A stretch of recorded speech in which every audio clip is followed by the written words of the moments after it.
part of what we've tried to get out to the rest of the country is there's hundreds of thousands of people trapped in a state essentially against our will. We have voted to separate. The state of Idaho has voted their legislature and said we would take you in. We would have that conversation about taking you in, but our legislature in Oregon refuses to let us go. I think if more Americans understood that that's happening, you'd see a lot more public outrage and potentially get federal intervention. Hey, y'all. Welcome back to Leaving Groupthink Inc. I am so excited to bring you this conversation I just had with Matt McCaw.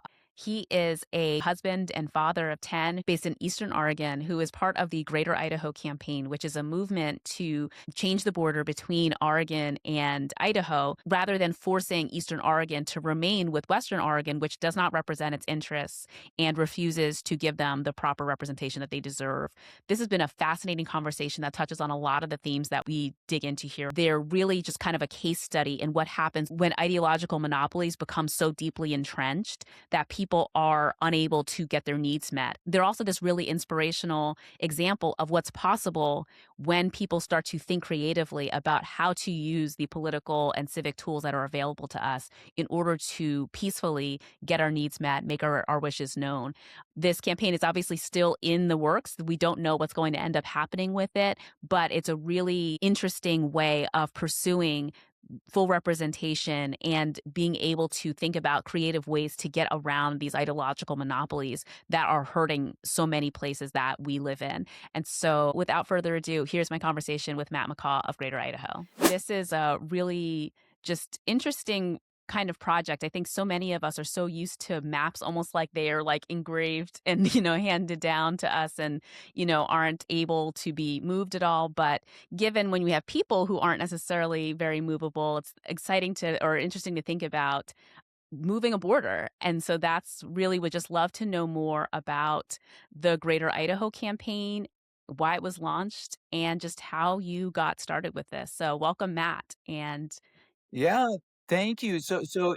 You said something that's so profound that most of us never think about, and that's that these borders that exist on states were placed there at a specific time in a specific place to serve a specific people. And most of the borders that were placed on states were placed 200 years ago. In the case of Oregon, it was 167 years ago that this border was placed, and it was placed when there was less than 50,000 people in the entire Oregon territory that would become Oregon. So these borders aren't something that are discovered. People don't like settle these places and find these borders in place. They're a political tool, and we use them to group people for specific purposes. And so the Greater Idaho movement has been born out of this idea that the east side of Oregon is incompatible with the west side of Oregon. We're different places, we're different geographies, we're different climates, we're different political people, social people, and we really have no business being placed together. And if you go back even 167 years ago, so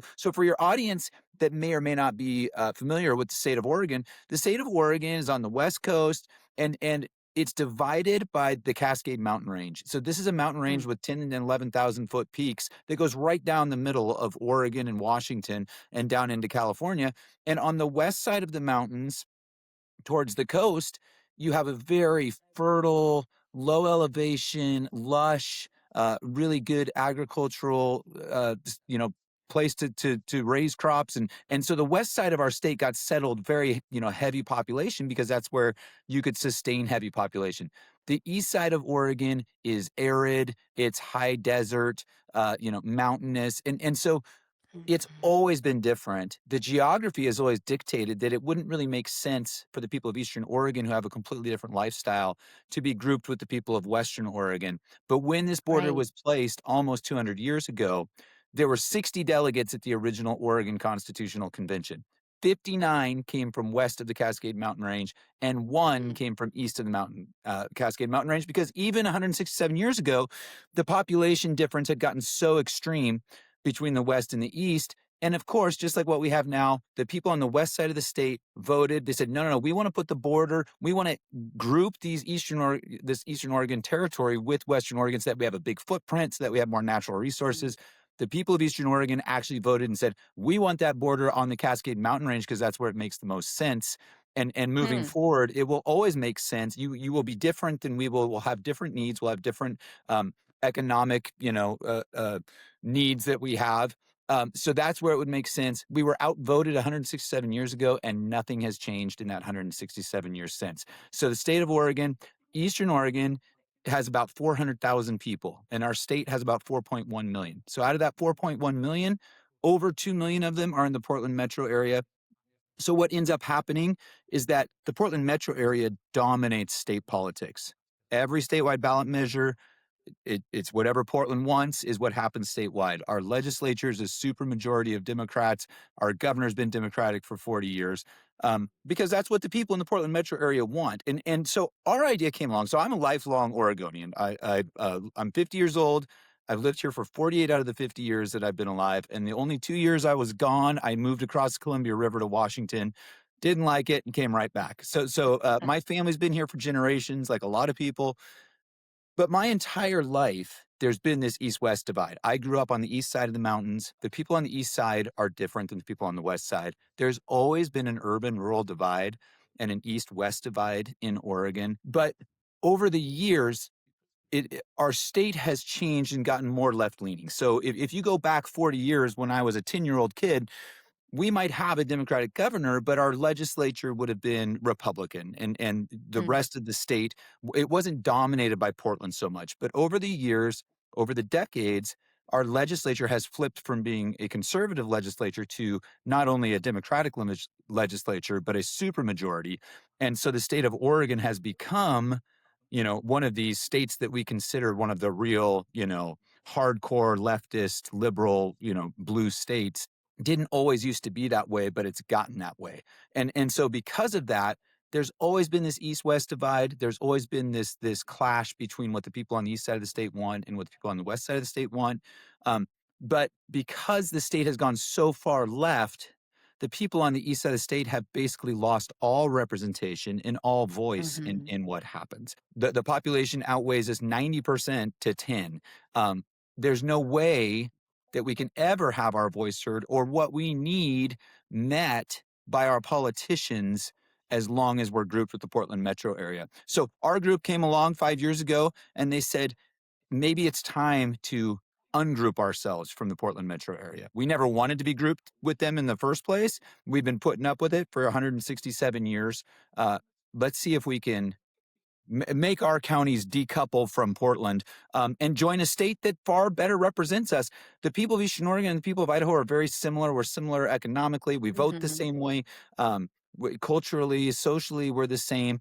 Many people in Eastern Oregon are far closer to Boise than they are to Salem, and so they do business in Idaho. It's nothing to go across the Snake River and go in between Idaho and Oregon. So we said, what if we just ask our citizens out here in Eastern Oregon, would you rather stay part of Oregon or would you rather try to become part of Idaho? And so that's what we started doing. So 6 years ago, we started going directly to counties and asking voters, do you want your elected leaders to pursue your county becoming part of Idaho? And once we started asking the question, we kept getting yes, yes, yes, yes, yes. We've asked the question in 13 counties, and in 13 counties, the people that live there have said, yes, we want our elected leaders to pursue this. That makes so much sense. Thank you for all that background because there's so many. I'm excited to dig into a lot of different things that you've just raised there, because I think there's something, especially just thinking about the way geography impacts culture. Right, I think a lot of times people don't think about how much our place impacts how we think, how we act, how we live. And so there's something so profound there I want to dig back into in a moment. But first, tell us a little bit more about you. How did you come to be involved with the Greater Idaho campaign? Why does this matter to you so much? Yeah, so I'm a small business owner. I'm a foster parent, an adoptive parent, and a parent. I have 10 children in my home. My wife and I have our small business. My wife is from Eastern Washington. I'm from Eastern Oregon. I've lived here my whole life. I lived about 20 years in the Portland metro area, and the rest of it I've lived over here. Um, Always been political in the sense of, paid attention, listened to podcast, well, Mhm. not podcasts. When I was growing up, it was like, you listen to Rush Limbaugh or whatever, and you listen to the Right. radio, but never active in politics, until 2020 and COVID and Mm, watching what COVID did to my state, to my community, to my church, to my business, I just felt like I had to. My wife and I moved. We at that time we lived in the Portland metro area, which went just completely insane with all the COVID policies, and Oregon yeah. was really far out there on the the most extreme on their restrictive policies. So we moved back over to the east side of the mountains during that time, and I just really um, decided that I couldn't have my kids. My kids were going to grow up in a state in a place that I did not, and if they Mm, were going to get the same experience that I had growing up in this wonderful place, that we needed to make some serious changes. So I was looking for something to get involved in, and I found the Greater Idaho movement, and like most people, it just clicked. It made perfect sense. It's like, yes, this is an invisible line. It's a political yeah. tool that we can move, and it would solve so many problems. And you could let Portland be Portland and do all of its things that it wants to do in Portland. You could let Eastern Oregon be Eastern Oregon, and the tension would go down. This is a peaceful political solution, which is what I think Yes. most just everyday people who are not when you get into the politics and the red team versus blue team, you kind of lose sight of what most people actually want. Most people just want government that protects their way of life, allows them Yep. to have a good life, and is peaceful, allows them to just peacefully pursue the things that they actually value in their life, like their family and their church and their business and their community. So this idea made perfect sense. I said, that's something I can get behind. That's something I can support. So I just called up my local chapter and started volunteering, and over the years have kind of worked my way into this role as executive director. That's amazing. Thank you for that. And that's such a profound thing, just recognizing how there's, on the one hand, we have this invisible line, right? This political tool that people decide where it falls versus actual hard boundaries like a mountain range, right? Like there's certain things I think people, especially, we live in this digital era. And so it sometimes can be really easy for us to, and particularly for people who do sort of theoretical work, right? A lot of times I've noticed as I talk to more people that a lot of times people who do kind of more abstract theoretical work tend to be a little bit more progressive versus people who are doing sort of, very much real world kind of work tend to be more conservative because there's, some hard limits. I think there's a way in which progressives kind of prone to utopianism versus Yeah. folks who are dealing with the, hard boundaries of real life aren't. And so it's really interesting to me to think about sort of that hard boundary of a mountain range, right? And what that means for people who are dealing with a completely different geography, a completely different climate.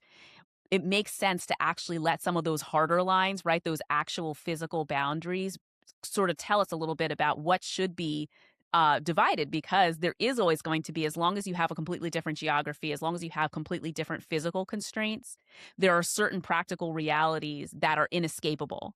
And Mhm. so it makes all the sense in the world to me, especially as you're laying this out, that that should actually influence how that political boundary is drawn because if you can't change the geography, and that means that there's certain practical realities that the people living within those geographies are always going to be confronting, it makes sense to change the political boundary so that the people who are experiencing similar physical and geographic real world constraints can govern themselves in a way that respects and responds to that reality versus forcing people to be together who actually don't naturally hang together, for lack of a better term. So thank you for that. And so thinking about that practical reality that you all are up against and thinking about this, because you've talked a little bit about that ideological shift, right? Where there was at one point more of a, I think just politically in general, right? People had tended to be a little bit more conservative in the past. And then as progressivism and leftism has really continued to march through institutions to evolve, that leftward drift kind of pull the state along with it. How has that ideological monopoly in the Oregon legislature impacted the rest of the state? What have been some of those tangible impacts on folks living east of the mountains? Yeah, so just in general, pretty much every policy that's supported by the Portland metro area is not supported by Eastern Oregon. So you can Mm, kind of go down the laundry list of all the kind of hot topics that we have, whether that's abortion or taxes or immigration or you pick it, drugs, incarceration. you pick a topic. The people of Eastern Oregon have a certain way that they look at things and the way they want for their community, and it's usually exactly the opposite of what the Portland metro area wants. So in our case, we align really closely with the state of Idaho. The people of Eastern Oregon vote about 70 to 75% conservative, and the people here are pro-life, they're pro-immigration enforcement, they're pro-drug laws, they're pro putting criminals in jail, and so there's all these things that we look next door to our neighbors that live just across the river, and they have all these policies because that's what the people there also want. And we see all these policies that are being implemented next door, and we want those for our own communities, but we can't have those for our own communities because people that live hundreds of miles away from us and Mm, have a very different culture than us feel differently about those policies. And so how does that play out in the real world? Well, COVID was what brought me into this movement, and it was so extreme. The people in Eastern mm, Oregon did not want our churches closed. We did not want our businesses closed. We wanted our kids in school. We didn't want our kids forced into masks or ourselves forced into masks. And yet all of that policy got forced on us because that's what the people in Western Oregon wanted, and all of the government agencies, the state agencies, the Oregon Health Authority, are under the control of liberal Democrats that are voted in by the Portland right. metro area. So you saw political tension in Eastern Oregon like I've never. I mean, there's always been a divide, and there's always been this roll your eyes at the crazy stuff coming out of Portland. But when they came into our Right. communities and said, you can't go to church, your Mm, kids can't go to school. You need to put a mask on your first grader, and if you want to send them to school and they have to sit 6 feet away. It was insane, and so the real world impact of COVID was so extreme. It's really what kind of catapulted our movement. What shot us forward into winning all of these elections because the people of Eastern Oregon saw that politics isn't just something that it happens on the periphery. It has immediate impacts into your life, and COVID couldn't have hammered that home any more than it did. But there's other things as well. So in that same era as the COVID era, we had things like there was a measure called Measure 114 that was passed by the Portland metro area voters that legalized drugs, hard drugs across the whole state. mm, Every single state or county in Eastern Oregon voted against it. So we don't want that. That's going to be bad for our communities. Crime's going to go up. This is going to be an yeah. awful mark on our communities. But it doesn't matter. We can vote out here, and we have. There's been statewide ballot measures where the people of Eastern Oregon, counties out here have voted 85, 88% against something. It just doesn't matter because if the Portland metro area wants it, they have the population to get it. And so Mhm. that measure was passed. It forced that into our communities, even against the wishes of every county that was out here.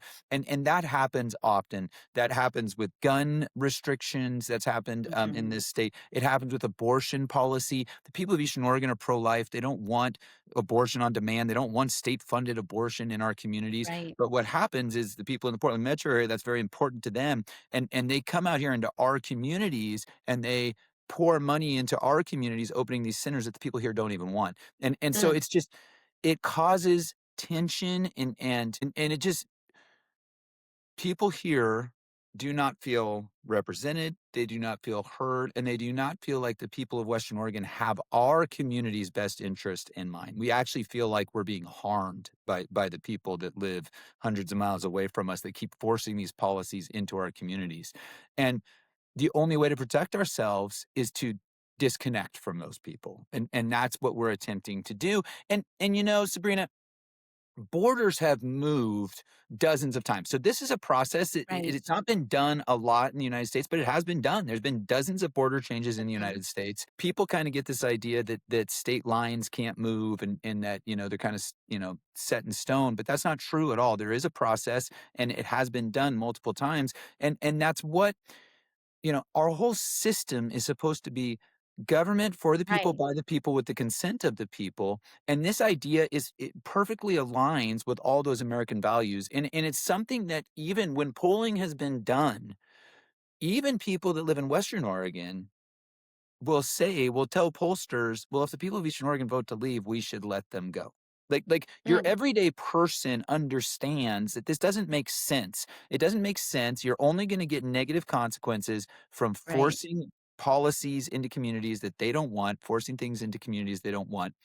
And your everyday person understands that doesn't make sense, so let's find a peaceful solution to this. It's the problem is that the process has to go through the legislature, and when you get to the political level, there's 0 enthusiasm for making this happen. It becomes very much a red team, blue team. We're not going to let any part of the Mhm. state go. We're not going to let anybody go because we have the power to keep you, and so we're going to keep that power just right where it is. And it's wrong, and it's not okay. And part of what we try to get out to the rest of the country is, I think a lot of people in our country don't know, and we've been very fortunate. We've had we've been all over media. I've been fortunate enough to be on some the biggest programs in the country. And but people still don't know if you say, Greater Idaho, most people still don't know that there's hundreds of thousands of people trapped in a state essentially against Mm. our will.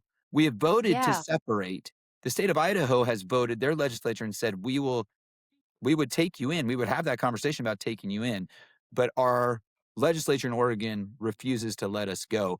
I think if more Americans understood that that's happening, you'd see a lot more public outrage and potentially get federal intervention.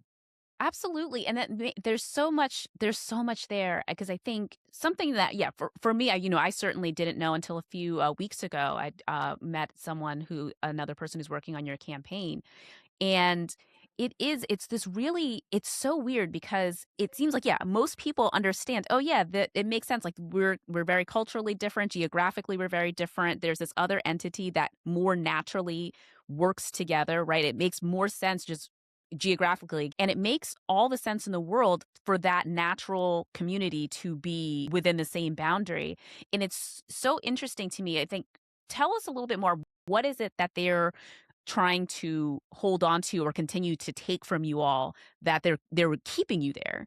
Yeah, that's a great question, Sabrina. And I don't know that we can answer that precisely Right, without asking the legislators specifically. But I will say that there's a couple things that we bump up against. One is that change is difficult for people, and right. and there is a lot of pride in your state, and we have a lot of people, even people that vote for our proposal. They're like, "Oh man, I've always been an Oregonian. My state has Right. always looked like this, and I just can't fathom our state losing the eastern part of the state or whatever." And so there's a lot of pride just in Mhm. in your community and your state. And so that's a hang up for people. Right. But when it comes to the political, what has actually stopped us? Because even, there's a lot of people reluctantly vote for us. They're like, I would love to stay part of our state, but it just doesn't make sense. We got to do this to protect our communities. Right. When you get to the political level where you're actually talking about elected leaders, I think that it is mostly just a power issue. And I think that Yeah. that we can see that through even like what's happening with redistricting across this country, right? So we Mm. we do change borders all the time. When you look at like political representation and using imaginary lines to group people for political purposes, we redistrict every 10 years. We take a census, we Right. draw new lines, we say it makes sense for these people to have representation, to be grouped with these other people, and we'll draw these lines to give people the best representation they have. So we do this process all the time. But look what's happened with our redistricting just in the last couple 3 years. It has Yep. not become about representing people in the best way that makes sense for their communities. It's become about how do we maximize political power at the federal level for our team, whether Right. that's red or blue. And I think that's Right. exactly what's holding things back here, is that the people in the political class in the parties are not they're not operating on what's best for the people that's actually there. They're operating for what's going to ensure more power, more money, more all of that for my party Mm. and for my group. And the wishes of the people of Eastern Oregon are really secondary to that. And I think I can say that pretty confidently because we have met with many, many Democratic legislators in Oregon. And when you ask people across Western Oregon, just like a regular person, if Eastern Oregonians vote to leave, should they be allowed to go? I mean, more people would say yes, they should than no, they shouldn't. But out of all of the elected leaders we've talked to, the Democratic legislators that we've talked to over the years, we've only had one Democratic legislator who said he would even consider letting us go. And that's if That's we got a crazy. super Wow. majority of people that voted for it. So there's no interest in it at the political level, whereas the people that supposedly they represent, there's quite a bit of support. I think that really just comes down to political power, and it's wrong, and it's not what most people want, but it's the reality. Just like with the what we're seeing redistricting across the country, almost everybody knows that's wrong. And if you ask them at an individual level, should we gerrymander these crazy districts, just Right. for political power? Most of them would say, well, no, we shouldn't. But then they'll say, but my team needs it to, Ugh. maintain Mhm. power or whatever. And I think that's what we have going on here as well. It's so sad. It's really frustrating because it's exactly it always comes down to, and it's this very narrow conception of like political self-interest of I don't want to let go of this thing that's going to get more funding to my district, or that's going to get more anything, right? Power, representation. And it's so ironic too, because a lot of the people who are kind of screaming the loudest about authoritarianism and all this other stuff, it's like you are like, look at what you're doing. This Absolutely. is super authoritarian to basically, one, we have this is I love that you brought up redistricting because it's this crazy process, right? Where we are, again, talking about political boundaries, but people are absolutely they're laser focused on what's going to get my team what we want, Yep. as opposed to representation for the actual people, the actual communities that are there. And so, what do you think about, how do we break that mindset, right? That people are so stuck in this tribal partisan mindset that they can't even recognize, wait a minute, there's, one, just like geographic realities, cultural realities that are informed by those geographies. We have so much of whether it's redistricting, whether it's a campaign like this, so many people are stuck at these very abstract ideas of my political tribe, or a lot of times with redistricting, it also comes down to race, which is like a whole other, fiction that's got people's minds completely trapped. But they're so caught up in these theoretical things that they attach their power to, instead of really thinking about the places and the communities and the people that are impacted. What are your thoughts on how do we break through that mental logjam? Yeah, so I think this is one of the difficulties is that the way that you break through that is that you have to have a localism movement, right? You have to Mm, say, rather than the federal government forcing one policy on everybody, we got to let Oklahoma be Oklahoma, and we got to let, Massachusetts be Massachusetts. And then even once you go down to that level, you say, well, we got to let Portland be Portland, and you got to let, Powell Butte, where I live, be Powell Butte. And one of our political parties is more prone to following that path than the other. And that's part of our problem is that where we're at, we're not the only movement like this across the right. country. There's actually several. We've gotten the most progress. We've gotten the furthest down the path of making this happen. But there's counties in Illinois that have voted to separate from Chicago because they have the same problem. Essentially, anywhere you have a big blue urban center surrounded by rural Mhm. areas, the rural areas want away from the power of the urban centers. And that's true in Minnesota, that's true in Illinois, it's true in Colorado, Maryland, Mm, Virginia. And there's movements in all these places to try to do exactly what we're doing. There's movements for the rural people to separate from their urban centers, their current state, and join a neighboring red state that better matches what they want for their communities. But the one of the problems that we're having is that our political party on the left is not about localism. It's about central right. control, and it's about forcing the same policy on everybody. And whether that's public health care, everybody has to be part Yep. of it, or whether it's abortion, everybody has to have abortion, or whatever, you name it. And so we're fighting up against, in these blue states like mine, you can have rural people who want to separate and say, hey, we need something different for our local population. But our democratic, I try not to use words like the oppressors or what, there's all these things, but Right. essentially, this is a group that's holding us captive against our wishes. We've made our wishes known. They say, no, we're not going to let you go. And we know we're forcing policy into your communities, but we don't believe that you should be able to have those different policies because we Yeah. believe our policies are right.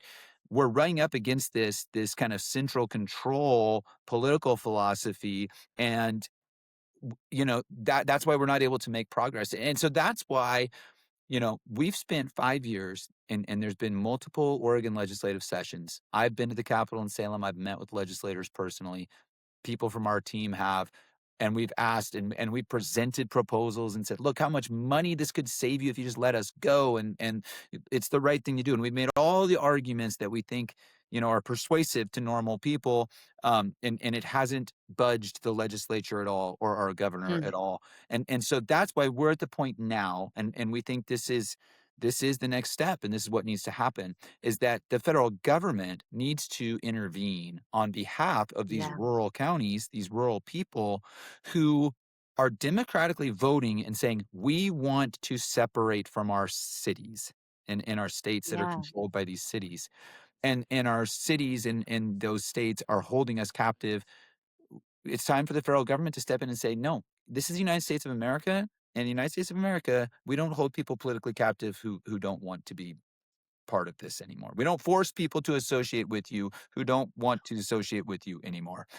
And Right. so Oh, we're yeah. we're asking for that federal intervention. We have reached out to the Trump administration. We have not made a lot of inroads there, but that is where we're moving now. We've come to the realization after doing this for 6 years that our blue state legislators are not going to just let us go because it's the right thing to do Right. or because they believe in local control of government. That's not going to happen. So we're going to need a higher entity to come in and compel them to let us go. Yeah, that's so interesting. And you've got my mind thinking about a lot of things here because, yeah, just there's like a foundational constitutional principle of freedom of association. And what this whole thing is like a really egregious violation of freedom of Mhm. association. On the one hand, they're completely denying you your right to equal representation. So there's an equal protection thing happening where so there's a 14th Amendment right thing that seems like at play here, as well as a First Amendment, again, just right to freedom of association that's being violated. This is there's you know I there's something there that I feel like definitely I feel like we might have to have like a another conversation or something to dig further into that because I'm like sitting here, I'm like, yeah, this is a really there's there's so much going on there that definitely the federal government should weigh in on. It seems like there's a few different, ways that could get taken. You're really got my civics nerd brain humming here. There's a couple of dimensions that I'm noticing in what you're discussing here. One, there is this, urban rural divide. There's an asymmetry there of just, what are the geographic constraints on people. But I'm also noticing too, it's like these truly upstart grassroots campaigns kind of hitting up against this political apparatus. So we talk about a lot of the problem of these ideologically captured non-government organizations, which is a really, misnomer because a lot of them are getting actually quite a bit of government funding. But talk to us a little bit more about what are you running up against as a grassroots campaign are dealing with political actors both in the legislature as well as these NGOs and other captured organizations that are coming up against you. Yeah, absolutely. So again, in the same way that we talked about how kind of urban areas have the ability to do things that rural areas don't just because we don't have the size and the infrastructure to do. The same thing is kind of true with like starting a political movement. So our movement is a completely grassroots movement. There's nobody in our movement that gets paid to do anything. This is all volunteer run. It's all Eastern Oregonians and Eastern Oregonians and other people that are sympathetic to what we're doing, chipping in, a few dollars here and there. And it's a truly grassroots movement that's trying to discern what the people of Eastern Oregon want. But when we've gone to campaigns, and in our last two campaigns, especially in Crook County and Wallowa County, we had government funded NGOs from Portland, based in Portland, coming out to our communities, coming out to our counties, and outspending us five, six times to one what we're able to raise Mm, from the people who live here. And they're taking, and those NGOs are getting, the NGO that went up against us in Wallowa County and Crook County and was fighting and trying to convince people to vote no on our measure, and they failed in the end. But this is an organization based in Portland that has $1 million budget and gets government funding. So our own state government gives these NGOs mm, money to come out to our communities and try to convince our communities to vote a certain way.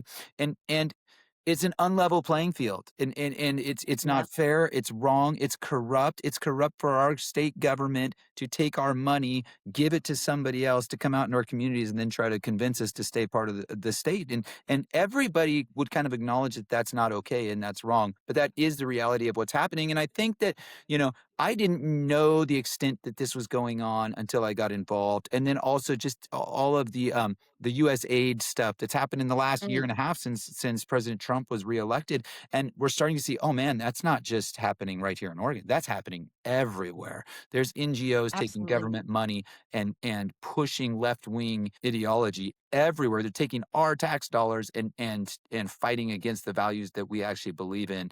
And we see that even down to the local level in a county with 7,000 people trying Mm. to the people of that county trying to decide whether the will of those people would be to join another state. They still have to fight against the multi-million-dollar NGO from Portland that comes into our community, and it's terrible. It's oh, it's so awful, and it's exactly that, again, it's this weird ideological monopoly, right, that they're taking resources from the very people that deserve representation, deserve to actually be able to be self-determining, and using it to fight against those very efforts.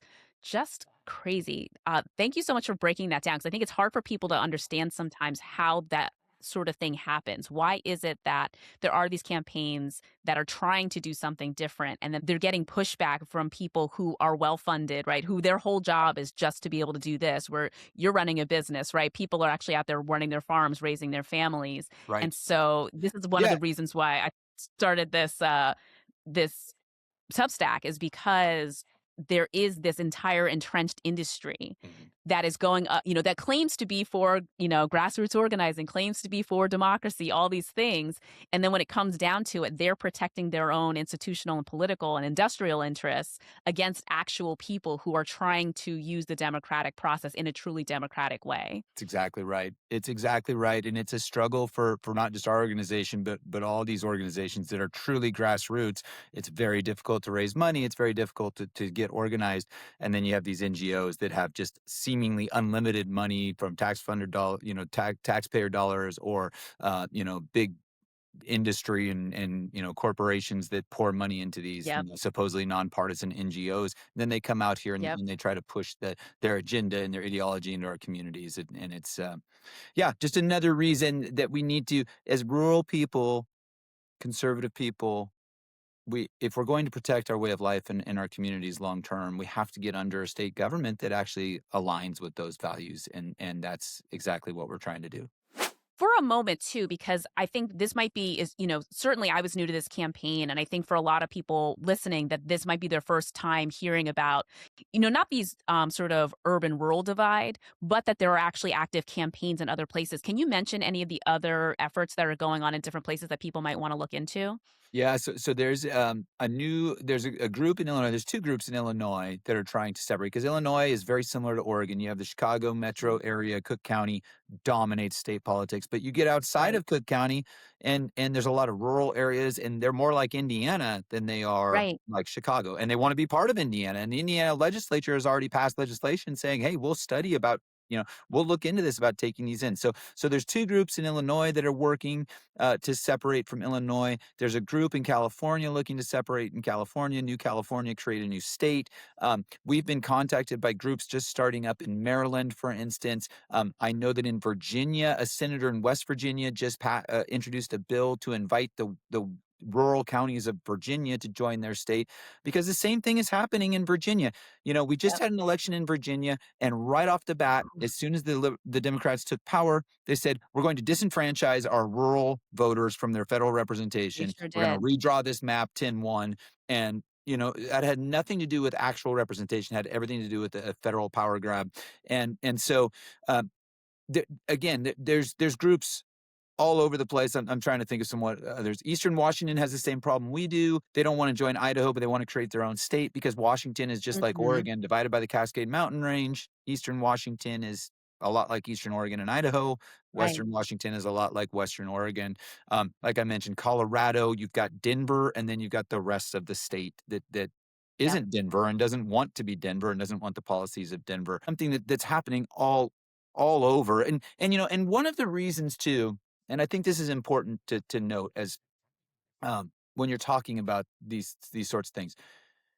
What kind of happens is you have these urban areas in all sorts of states, but in some states, your urban area is not a big enough population to overwhelm all the rural areas that go with it.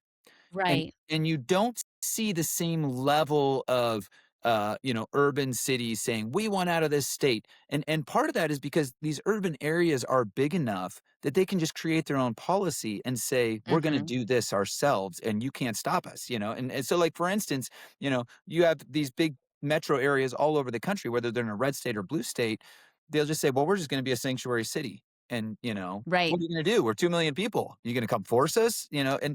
But when you're a county like mine that has 20,000 people, or we have counties that are even smaller out here, you can't just say, "We're gonna do this," because the state government will just come crush you. They'll say, "Well, no, no, no, Right. you are gonna do it because there's only 5,000 of you, and this giant state apparatus can force you to do these things." So our blue urban areas, our blue cities, they have this avenue of getting their own version of localism that is not available to rural areas in blue states. So if I'm a big Right. urban blue city in a red state, I can just say, "Hey, in this city, we're gonna have legalized marijuana, and we're gonna have this, and we're gonna do this." And what are you gonna do about it? Because there's 2,000,000 of us, and you're not gonna come in and force every single one of us. But we don't have, it's not a reciprocal relationship. The same is not true for rural areas trapped in blue states, which is why you're seeing these movements for people in rural areas say, "We gotta get out. We gotta get under the protection of states that share our values if we're gonna protect our way of life." Yeah. Yeah, I'm so fired up. I'm like, where do we I'm thinking my brain is literally thinking like, yeah, there's gotta be some sort of like a federal law that could be pushed in order to sort of, basically compel these states to respect the freedom of association, equal protection rights of the populations that they're holding hostage. Um Gosh, there's so much there. I think and so speaking of all this, right? Because there's a lot of us, both, I'm kind of a I don't even we don't as an independent, we don't get a color, but I feel like I'm kind of a pink dot in a blue sea. And then there's also just many of us who are either living in blue jurisdictions like you've described, where progressives have monopolized power. They've made it very clear that they're not going to listen, right? They're not going to ever moderate on their positions or just listen. Then they're also not, willing to necessarily just let people self-determine. So, what advice would you give to others who are living in similar situations? What can folks do? What would your advice be? Yeah, that's a great question. So I get these people reaching out to me all the time, right? They reach out to our movement and they Mm, say, "How do we get this started in our own state?" So what I would tell them is, if possible, and this is something that we're lucky in the state of Oregon that we have a process to go to voters and ask them directly. So if you yeah. can, go ask the people in your community, because what really gives our movement power is that we actually asked the people what they wanted. Nobody has Mm, bothered to ask Eastern Oregonians if they were happy in the state of Oregon or if they even wanted to stay in the state of Oregon for wow. 167 years until Hmm, our movement came along. And then we did start asking people. And what the people are telling us loud and clear is, "We're not happy here. We'd rather be part of Idaho." So if you can, if there's some mechanism for going directly to voters in your state, do that, because that is something that people across the spectrum, both left and right, independent, across the country, understand that when the people vote for something in this country, they should get what they vote for. And that's kind of just yeah. this bedrock principle that nobody tries to argue against. And so that's the first thing I would tell them. And there are places doing, like I said, in Illinois has like 100 and some counties. 33 of those counties have voted and said, "We want to separate from Chicago."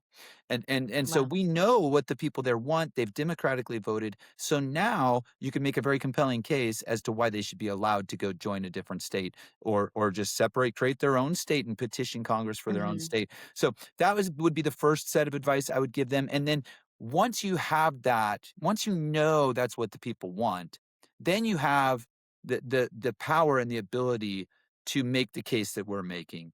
The people have voted, they're being denied what they asked for. And then if there's our group, if there's a group in Illinois, if there's people in Maryland, if there's people in Virginia, if there's 15 groups across the country all saying, help us. We need help from the federal government, it makes a much stronger case. You know, Eastern Oregon is a long ways away from Washington, D.C., and it's not always easy to get the attention of the federal government in these rural Right. areas. But if we've got 10, 12, 15 of these movements all working together, then eventually, hopefully, the federal government will step in and say, we gotta do something about this. Absolutely. That's so important. Thank you so much for laying that out as a practical way that we can actually start to, a process, a path forward to figure out better ways to make sure that people get the representation that they're constitutionally entitled to. So, where can people find you, find Greater Idaho if they want to get involved with your movement? How can people find you and keep up with what you're doing and support you all? Because I feel like for a lot of us, I think even just for, just want to cheer you on because we're like, yeah, we know what it's like to be under that blue boot. Yeah, We're rooting for you. absolutely. How can we help? Yeah, absolutely. So go to our website, greateridaho.org, and sign up for our emails. Our newsletter is how we communicate with our supporters, and we have lots and lots of supporters that sign up for that. So go there and get signed up, and then you can figure out how to get more involved. Follow us on social media, repost our stuff.